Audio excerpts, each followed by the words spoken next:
Sementara itu pemirsa, dalam rangka mendorong potensi ekonomi di daerah untuk menjangkau pasar ekspor, Kementerian Desa Pembangunan Daerah Tertinggal dan Transmigrasi Republik Indonesia menggelar pelatihan khusus bagi pelaku usaha di daerah. Hal ini dilakukan untuk meningkatkan pemasaran produk para pelaku usaha dengan pasar yang lebih meluas.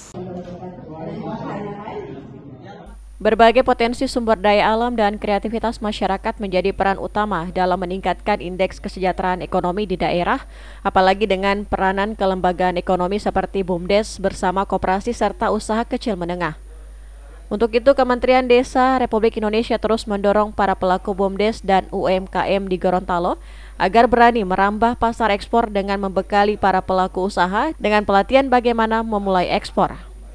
Berbagai aspek terkait ekspor mulai dari pemahaman tentang pasar internasional, persyaratan ekspor hingga teknik pemasaran yang efektif diberikan kepada para peserta pelatihan.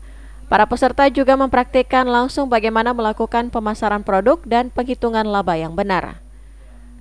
Direktur Promosi dan Pemasaran Produk Unggulan Desa Daerah Tertinggal dan Transmigrasi mengungkapkan, potensi sumber daya alam yang dimiliki Gorontalo seharusnya menjadikan daerah di Gorontalo dapat berkembang secara pesat. Dimulai dengan membangun mindset ekonomi yang mampu mengelola produk lokal menjadi unggulan daerah yang dibutuhkan dunia.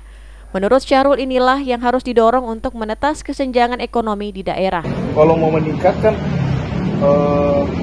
produktivitas desa, berarti harus banyak orang yang bekerja.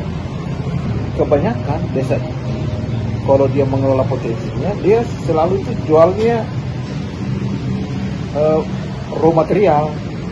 Misalnya kalau jagung, gelondongan. Padahal sebetulnya kalau itu diolah lebih dalam produk turunan, yang punya nilai tambah, dia bisa memberikan banyak manfaat bagi desa. Sementara itu, Rausyan Fikri sebagai fasilitator kegiatan melihat bahwa para pelaku usaha sudah mempunyai produk yang dinilai mampu dipasarkan ke mancanegara, namun masih banyak pelaku usaha yang belum mengetahui cara pemasaran efektif dan meluas.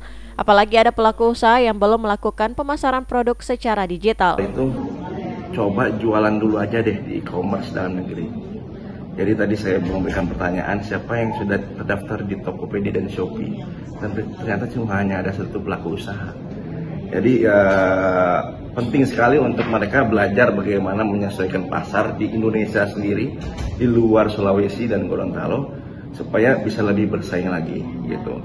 Proses pengiriman pun mereka juga harus mengalami seperti apa proses pengirimannya. Karena ekspor sendiri pun juga persis sebetulnya prosesnya seperti itu.